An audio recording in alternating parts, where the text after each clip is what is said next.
नमस्कार, I am Shivani Singh. So friends, कैसे हैं आप सभी? मस्त होंगे होना यहाँ पे। और जैसा आपको पता है कि हम कंटिन्यू प्रिपरेशन कर रहे हैं स्पेशल यूपी ट्रिपल एससी पेट एग्जाम 2026, ठीक है, जिसमें मैं पहले आपको ज्योग्राफी पहले हिस्ट्री कंप्लीट कराऊंगी, फिर हम ज्योग्राफी लेंगे, फिर हम यहाँ पे इसी तरह से पॉलिटी और जो है इकोनॉमिक, जो भी इसमें बहुत छोटे छोटे से ही पॉइंट्स हैं, पार्ट्स हैं, उनको देखेंगे। और मैं यहाँ पे जो है स्टार्ट करना चाहती हूँ जो छोटे छोटे पॉइंट्स हैं जीके ट्रिक वाले भी। तो बताइए कितने बंदे यहाँ पे सहयोगी कि हाँ यहाँ पे आप यूपी ट्रिपल एससी पैट के छोटे छोटे पॉइंट में ट्रिक्स वाली भी वीडियो डालें। बताओ फटाफट कितने बंदे यहाँ पे जो है एग्री है इस बात से। सो देखो, अगर आपको पीडीएफ चाहिए ये भैया जो भी पढ़ा रही हूँ, तो ये व्हाट्सअप नंबर है यहाँ पे 7505890761 आपको, ठीक है ना, इस नंबर पे आप मैसेज कर सकते हैं। तो आपको ग्रुप में क्या कर दिया जाएगा, ऐड कर दिया जाएगा, ठीक है, जहाँ पर आप ये बिल्कुल फ्री में पीडीएफ ले सकते हैं जो मैं आपको पढ़ा रही हूँ। और इस बात से कौन कौन एग्री है यहाँ पर कि हम यूपी ट्रिपल एससी पेट की जीके ट्रिक वाली छोटी छोटी क्लिप वीडियो यहाँ पर आपको दे, बताओ। जितने भी यहाँ पे बंदे एग्री हैं वो फटाफट कमेंट्स में बताएंगे। तो आज के सेशन में हम पढ़ेंगे बौद्ध धर्म के बारे में। देखो, मैंने सिंधु घाटी सभ्यता और वैदिक सभ्यता पढ़ा दिया है। आज बौद्ध धर्म का चैप्टर है। बौद्ध धर्म यानी महात्मा बुद्ध का जन्म और उसकी प्रारंभिक जीवन, इसके बारे में पढ़ेंगे। बौद्ध धर्म में भैया हम गौतम बुद्ध के बारे में तो बात करते हैं, ठीक है। तो बौद्ध धर्म के संस्थापक महात्मा बुद्ध हैं।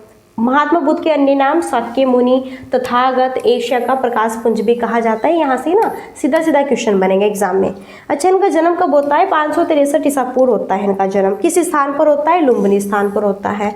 कहाँ पर होता है? किसके निकट? कपिलवस्तु के निकट होता है। वर्तमान में कपिलवस्तु कहाँ पर है? नेपाल में है।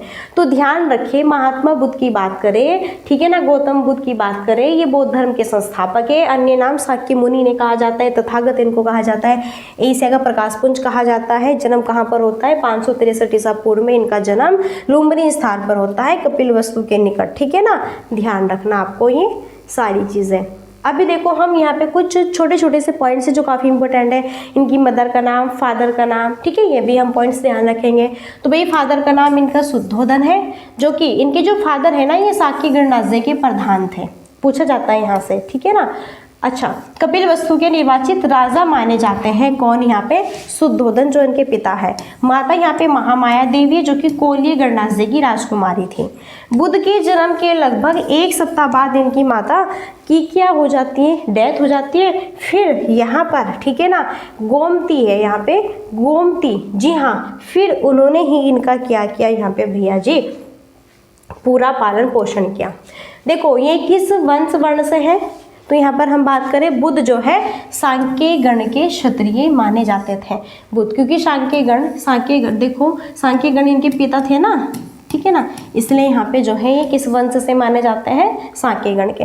पालन पोषण मैंने कहा प्रजापति गौतमी होती है, क्योंकि इनकी जो मदर है उनका एक वीक में क्या हो जाता है भैया जी, डेथ हो जाती है, ठीक है। फिर यहाँ पर जो है इनका पालन पोषण प्रजापति गौतमी ये करती है। बुद्ध की जो कौन है? मौसी, ये महामाया की क्या होती है? बहन, इनकी मम्मा की बहन होती है, ठीक है।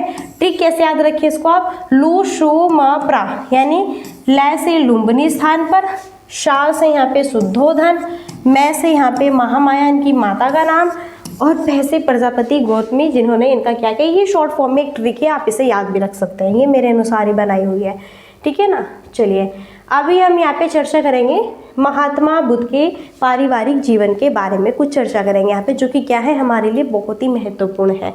जैसे कि जो यहाँ पे गौतम बुद्ध है, उनके बचपन का नाम सिद्धार्थ था, ठीक है। ये किस गोत्र से थे? गौतम। इनका विवाह कब होता है? 16 साल की उम्र में होता है। किससे? यशोधरा से। अच्छा, जो यशोधरा है ये होती है कोलीय गणराज्य से संबंधित, ठीक है, ओके। जो इनकी पत्नी यशोधरा है, इनको बिंबा, गोपा, भृतकच्छना और भूरी कच्छा, ये भी इन नामों से भी जाना जाता है। किसको भैया? जो गौतम बुद्ध की पत्नी है यशोधरा। यहाँ पे इनका एक बेटा होता है जिसका नाम राहुल होता है गौतम बुद्ध का। यहीं पर इनका एक सारथी होता है जो कि जिसका क्या नाम है? चन्ना। यहीं पर एक घोड़ा होता है जिसका नाम क्या है? कत्थक। तो ये सारी चीज़ें ध्यान रखें, क्योंकि पता नहीं एग्ज़ाम में कब क्या पूछ लिया जाए।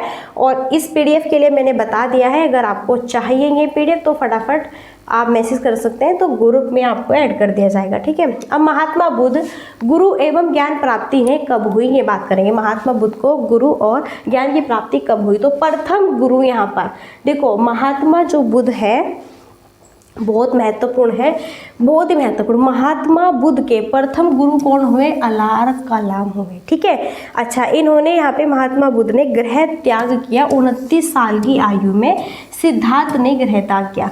जब इन्होंने गृह त्याग किया भैया, देखो इन्हें सिद्धांत भी नाम से जाना जाता है ना, तो ये भी ध्यान रखिए। कब इन्होंने गृह त्याग किया?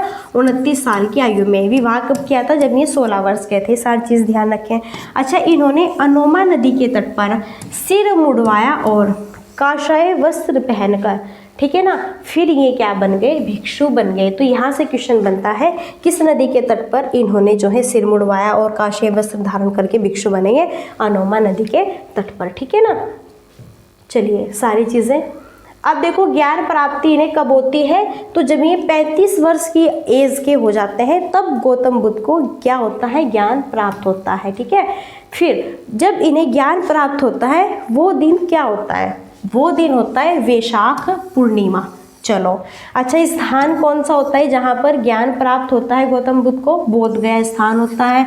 बोध गया स्थान बिहार में है। एक वृक्ष के नीचे होता है, इस वृक्ष का नाम क्या है? पीपल का वृक्ष है, ठीक है ना। बहुत महत्वपूर्ण पॉइंट से ध्यान रखो। ज्ञान प्राप्त होता है 35 वर्ष की आयु में। किस दिन होता है? वैशाख पूर्णिमा के दिन होता है। बोध गया बिहार, वृक्ष पीपल के वृक्ष के नीचे। किस नदी पर होता है? तो निरंजना नदी है, जो कि ज्ञान प्राप्ति के बाद सिद्धांत गौतम बुद्ध के नाम से बहुत ही फेमस हो जाते हैं।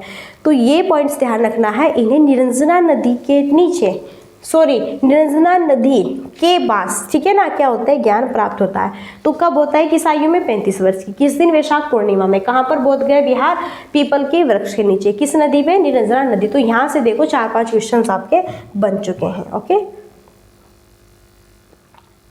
नेक्स्ट है, फिर है यहाँ पे डुंगेश्वरी गुफा।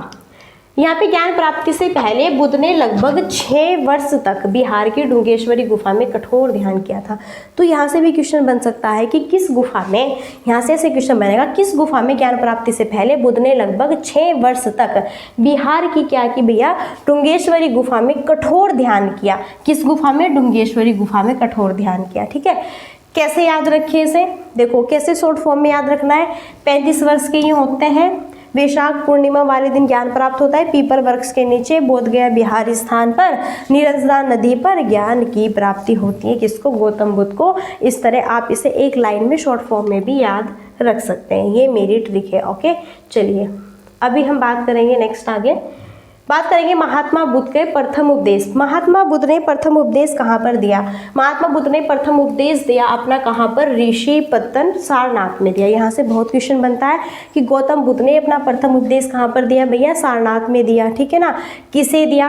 पहले 5 ब्राह्मणों को दिया। 5 ब्राह्मण सन्यासियों को, उनके नाम क्या है? कौंडिन्य, वप्पा, भद्य, महानाम, असज्जी। पूछा जा सकता है, कुछ नहीं पता है ना। अच्छा, बुद्ध के प्रथम उपदेश देने की इस घटना को क्या कहा गया? धर्म चक्र परिवर्तन कहा गया।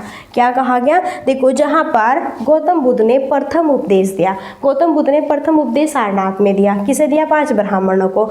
जहां पर इन्होंने प्रथम उपदेश दिया, इस घटना को धर्म चक्र परिवर्तन कहा गया, ठीक है। चलिए, बहुत महत्वपूर्ण है। अभी बात करेंगे सबसे ज़्यादा जो इन्होंने उपदेश दिए कहाँ पर दिए भैया? तो सबसे ज़्यादा उपदेश दिए गौतम बुद्ध ने कहाँ पर? वो दिए हैं श्रावस्ती में। कहाँ पे? श्रावस्ती में। अंतिम उपदेश इन्होंने अपना कुशीनगर में दिया। भाषा इनकी क्या थी? पाली भाषा में दिए। इनके शिष्य कौन थे गौतम बुद्ध के? आनंद व उपाली 2 इनके शिष्य हुए भैया, ये भी ध्यान रखना। आनंद व उपाली उनका नाम है। अच्छा, गौतम बुद्ध ने तपस और मल्लिक नामक 2 शूद्रों को, ठीक है ना, जो 2 शूद्र है, उन्हें बौद्ध धर्म का सर्वप्रथम अनुयायी बनाया। तो यहाँ से भी क्वेश्चन बनता है कि गौतम बुद्ध ने किसको, ठीक है ना, किन 2 शूद्रों को बौद्ध धर्म का सर्वप्रथम अनुयायी बनाया? उसका नाम है तपस्या और क्या? मल्लिक। कौन है? तपस्या और मल्लिक। तो ये सारी चीज़ें आप भाई यहाँ पे ध्यान रखिएगा, ठीक है ना। आगे बढ़े, नेक्स्ट है देखो नेक्स्ट है, ज्ञान प्राप्ति के 8वें वर्ष वैशाली के लिच्छवियों ने बुद्ध को वैशाली में आमंत्रित किया और कुटारगशाला नामक विहार दान में दे दिया। फिर क्या हुआ, जैसे ही गौतम बुद्ध को ज्ञान प्राप्त हुआ उसके 8वें वर्ष 8 साल बाद वैशाली के लिच्छवी हुए और उन्हें बुद्ध को वैशाली में आमंत्रित करके कुटारगशाला नामक विहार दान में दिया। गौतम बुद्ध द्वारा अपने धर्म में दीक्षित किया जाने वाला अंतिम व्यक्ति कौन था? सुभद्र था। ठीक है। अच्छा, बुद्ध ने अपने जीवन की अंतिम वर्षा ऋतु कहाँ पे बिताई? वैशाली में बिताई। यहाँ से भी क्वेश्चन बन सकता है कि गौतम बुद्ध ने अपने जीवन की अंतिम वर्षा ऋतु कहाँ पर बिताई? वैशाली में। अच्छा, वैशाली बौद्ध स्थल पर महिलाओं को पहली बार संघ में नियुक्त किया गया था। यहाँ से भी क्वेश्चन बन सकता है कि जो है बौद्ध धर्म में महिलाओं को पहली बार, ठीक है ना, पहली बार किस संघ में नियुक्त किया गया था? वैशाली बौद्ध स्थल पर। अभी देखो एक लाइन में ये सारी चीजें आप कैसे याद रखेंगे जो भी मैंने आपको पढ़ा दिया। सो यहाँ पे देखो सबसे ज्यादा उपदेश दिया इन्होंने श्रावस्ती में, कुशीनगर में अंतिम उपदेश दिया जो कि महापरिनिर्वाण की घटना कहलाई।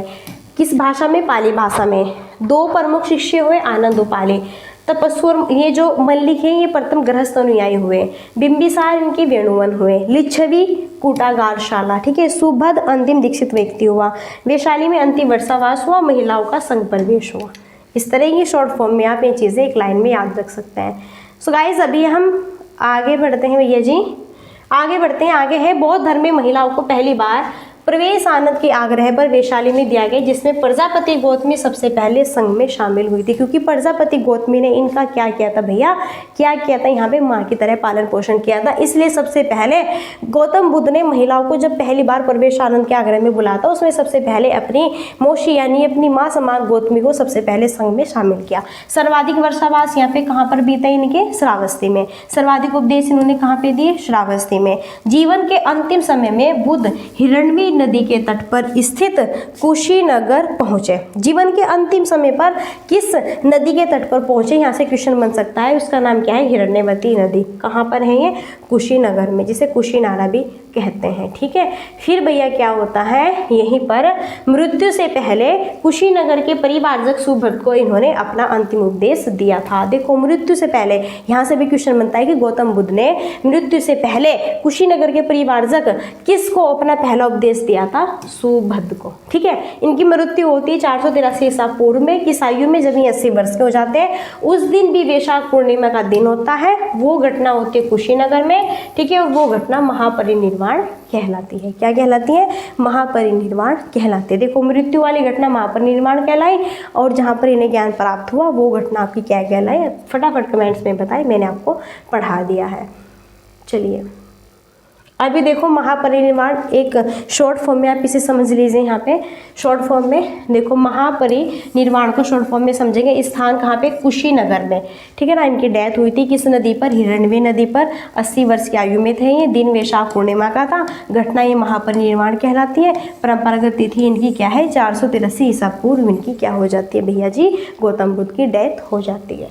तो भैया कंटेंट इतना बेस्ट है, बस फटाफट आपको मेरे साथ बने रहना है। ओके आगे बढ़े। नेक्स्ट है बुद्ध के महापरिनिर्वाण के बाद बुद्ध के अवशेषों को 8 भागों में बांटकर 8 स्थानों पर रखा गया। ठीक है ना। यानी कि इनका जो शरीर था भैया, जैसा आप अपने शरीर को भैया क्या करते हैं? दफनाते हैं, जलाते हैं। इसी तरह जब इनकी डेथ होती है तो 8 भागों में देखो इन्हें बांटते हैं। एक मगध में जाता है, एक वैशाली में, एक वेथा द्वीप में, एक कुशीनारा में, एक पावा में, एक रामग्राम में, एक पलकप में, अलकप में और एक कपिलवस्तु में। इस तरह से भैया गौतम बुद्ध का जो, क्योंकि इन्हें बहुत बड़ा ज्ञानी विज्ञानी भैया सब मानते थे, बहुत ही अच्छे व्यक्ति, बहुत ही ज़्यादा, इसलिए 8 स्थानों पर जो है इनकी डेड बॉडी को अपने अपने अनुसार यहाँ पर, ठीक है ना, जो भी क्या दफनाया चलाए, जो भी इन लोगों ने किया। ओके चलो ध्यान रखना है ये 8 स्थान। अभी हम बात करेंगे गौतम बुद्ध के भक्तों द्वारा मनाई जाने वाली बुद्ध पूर्णिमा हिंदू महावैशाख में मनाई जाती है। देखो बुद्ध पूर्णिमा मनाई जाती है ना, बुद्ध पूर्णिमा क्यों मनाई जाती है? वो गौतम बुद्ध के भक्तों के द्वारा मनाई जाने वाली बुद्ध पूर्णिमा है, हिंदू महावैशाख में मनाई जाती है। अच्छा गौतम बुद्ध की कुछ प्रमुख घटनाएं हैं। गौतम बुद्ध की कुछ प्रमुख घटनाएं, गौतम बुद्ध ने जब ग्रह त्याग किया तब वो यहाँ पर महाभिनिष्क्रमण कहलाया। गौतम बुद्ध ने 29 वर्ष की आयु में ग्रह त्याग किया था। बिल्कुल प्रथम उपदेश इन्होंने जब दिया तो वो घटना धर्म चक्र परिवर्तन कहलाती है। इन्होंने प्रथम उपदेश सारनाथ में दिया, ऋषिपतन में प्रथम उपदेश। ये क्या है, शॉर्ट सी बातें हैं, कुछ इनकी घटनाएं जीवन से संबंधित, ये आप ध्यान रखें। अच्छा, फिर गौतम बुद्ध की जब डेथ होती है तो ये घटना महापरिनिर्वाण कहलाती है। क्या कहलाती है भैया जी? महापरिनिर्वाण कहलाती है। बुद्ध का महापरिनिर्वाण कहाँ पर होता है? कुशीनगर में।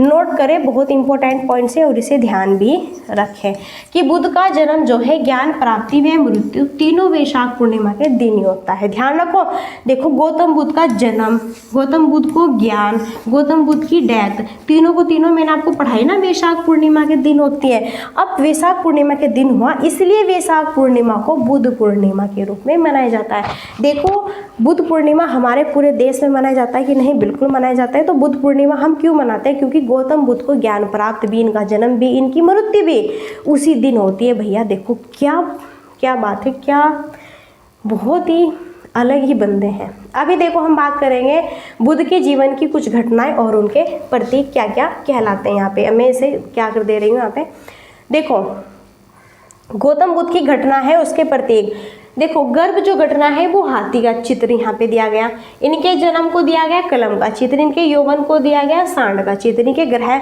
जब गौतम बुद्ध ने ग्रह त्याग किया इसको दिया गया घोड़े का चिन्ह, जब इन्हें ज्ञान प्राप्ति हुई तब इनको बोधि वृक्ष का चिन्ह दिया गया, जब इन्होंने निर्वाण किया तब इन्हें पद चिन्ह दिया गया, जब इनकी डेथ हुई तब इन्हें स्तूप महापरिनिर्वाण दिया गया। ओके, इस तरह से। चलिए आगे है नेक्स्ट। अभी देखो आगे हम बात कर रहे हैं नेक्स्ट, यहाँ पे हम बात कर रहे हैं महात्मा बुद्ध के 4 दृश्य। देखो महात्मा बुद्ध ने अपने जीवन में 4 दृश्य देखे। महात्मा बुद्ध ने अपने जीवन में 4 दृश्य देखे। एक वृहद व्यक्ति को देखा, एक बीमार व्यक्ति को, एक मृत शरीर को, एक सन्यासी को। देखो महात्मा बुद्ध भैया इसके पिता क्या थे? राजा थे बहुत बड़े। तो देखो इनके पिता ये चाहते थे कि बस कुछ भी हो जाए, ये अपने सैनिकों से ये बोलते कुछ भी हो जाए, बस इसको कभी भी सन्यासी व्यक्ति मत दिखाना, जिससे ये सन्यास ना ले ले, क्योंकि इनका एक अकेला ही पुत्र था ये अपने पिता के, ठीक है ना भैया। लेकिन फिर भी जैसे ही ये अपने समाज में, साम्राज्य में घूमे तो इन्होंने 4 व्यक्ति को देखा। वृद्ध व्यक्ति देखा, बीमार व्यक्ति देखा, मृत व्यक्ति देखा जो मरा हुआ था, और फिर सन्यासी इन्होंने देखा। इन तीनों में सबसे बढ़िया और सबसे जो सुखद मुझे व्यक्ति लगा वो सन्यासी लगा। तभी इन्होंने प्रण ले लिया था कि मैं भी सन्यासी ही बनूंगा, जबकि इनके पिता ये चाहते थे कि मेरे एक ही संतान है भैया और ये कभी भी सन्यासी न बने, ठीक है ना। लेकिन वही हुआ जो वो नहीं चाहते थे। क्या हुआ? वही हुआ जो वो नहीं चाहते थे। फिर देखो क्या होता है, बुद्ध के उपदेशों का मूल आधार 4 आर्य सत्य है। यहाँ पे देखो क्या है, दुख समुदाय, दुख निरोधागामिनी प्रतिपदा। यहाँ पे जो बुद्ध के उपदेशों का मूल आधार 4 आर्य सत्य क्या है? दुख का मतलब क्या है? संसार दुखमय है। ये इन्होंने क्या कहा? क्योंकि इन्होंने 4 चीजें देखी ना, इन्होंने कहा दुख क्या है? संसार दुखमय है, संसार का नियम ही दुख में रहना है। दुख समुदाय का मतलब क्या है? दुख का कारण तृष्णा है, दुख का कारण हम खुद है। दुख हमें क्यों आता है? जब हम बहुत सारी चीजों को ये सोचते हैं हमारी ये भी चीज पूरी हो जाए, ये भी आवश्यकता पूरी हो जाए, ये भी। अब मैं देखो मैं चाहूँ कि मैं भैया यहाँ पर जो है कुछ भी सोच सकती हूँ, चाहती हूँ, कुछ भी चाहूँ तो उतना ही दुख मिलेगा, ठीक है। दुख निरोध, तृष्णा के समाप्त होने से दुख का अंत संभव है। बिल्कुल, अगर आप ये कहोगे कि मेरा जीवन सुखमय है, मुझे दो टाइम रोजी रोटी सारी चीज मिल रही है, तो बस इतना ही बहुत है, तो समझ लो आप खुश है जीवन में। दुख निरोधगामिनी प्रतिपदा, दुख के अंत का मार्ग अष्टमार्ग है।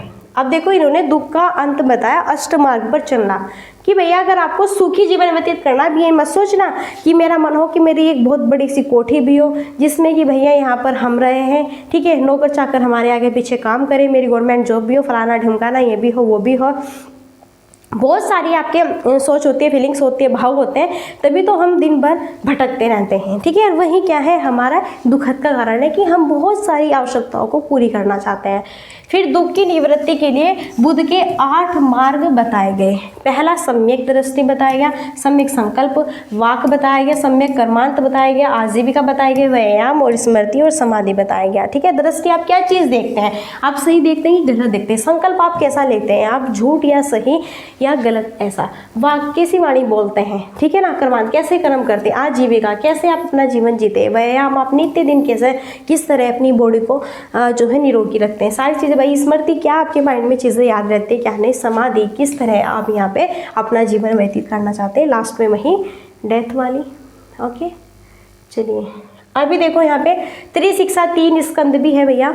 बौद्ध धर्म के क्या है, बौद्ध धर्म में त्रिशिक्षा को 3 भागों में भी बताया गया है। एक क्या प्रज्ञा स्कंद है, शील स्कंद है और समाधि स्कंद है, ये भी ध्यान रखिए, बहुत महत्वपूर्ण है, यहाँ से भी क्वेश्चन बनेगा। मैंने कहा कंटेंट इतना ज़बरदस्त है, इतना बेहतरीन है कि बहुत ही गजब। देखो कितना बचा हुआ है, चलो थोड़ा ही बचा, वैसे तो भाई बहुत सारा बचा हुआ है अभी भी। बताओ इसे हम एक सेशन में ही करें क्या कंप्लीट कि 2 सेशन में रखें? भैया ये तो काफ़ी सारा बचा हुआ है ना। चलो देखो भाई, अभी तो ओनली हमने बात की है किसकी, बौद्ध के त्रिरत्नों की बात की है, नहीं इनकी कहाँ बात की है, अभी हमने बात की है त्रिशिक्षा और 3 स्कंद के बारे में बात की है। आगे भी हमारा पोर्शन बचा हुआ है। चलो बस इसकी बात कर लेते हैं, बौद्ध धर्म के 3 रत्न की। भाई हम इसे 2 पार्ट्स में ही करेंगे क्योंकि वीडियो काफ़ी लॉन्ग हो जाएगी, फिर आप भी बोरिंग फील करेंगे, नहीं देख पाए, क्योंकि मेरा जो यहाँ पे कंटेंट है सारी चीज़ सारा पूरा निचोड़ है इसमें, तो एक सेशन में नहीं आएगा। हाँ एक सेशन में आ जाएगा लेकिन पूरा 1 घंटा लगेगा भैया। क्या लगेगा? पूरा 1 घंटा लगेगा, ठीक है। चलो देखो बौद्ध धर्म के 3 रत्न कौन कौन से हैं, बुद्ध धम्म संघ। बौद्ध धर्म में शीलों की संख्या कितनी है, 10 मानी जाती है। कितनी मानी जाती है? 10। पंचशील बौद्ध धर्म के महत्वपूर्ण नैतिक सिद्धांत है, ये भी आप ध्यान रखें। तो चलो बस आज के सेशन में हम ओनली इतना ही रखते हैं। कल देखेंगे हम यहाँ से बात करेंगे त्रिपिटक से, कल के सेशन में हम त्रिपिटक से बात करेंगे। ओके सो गाइस चलो फिर, अगर आपको सेशन अच्छा लग रहा है बढ़िया, तो फटाफट जो है सेशन को फॉलो करें, like and share, and channel को सब्सक्राइब करना मत भूलें, क्योंकि तभी आपको बेहतरीन सेशन का यहाँ पे नोटिफिकेशन मिलेगा। तो जो मैंने आपको यहाँ पे बताया था कि आप एग्री है कि आपके बीच में जीके जीएस ट्रिक की भी वीडियो लाई जाए यूपी ट्रिपल पैट से संबंधित, तो फटाफट आप बताएं। वैसे मैंने बहुत सारी यहाँ पे 55 वीडियो डाली हुई है जो मैंने 2025 में 1 साल पहले पढ़ाई थी, आप उसे भी वॉच कर सकते हैं। तो फ्रेंड्स यहीं पर अब हम अपनी वाणी को देते हैं विराम और मिलते हैं नेक्स्ट सेशन में। सो तब तक के लिए thanks for watching, keep study and bye bye, take care, जय हिंद जय भारत, नमस्कार।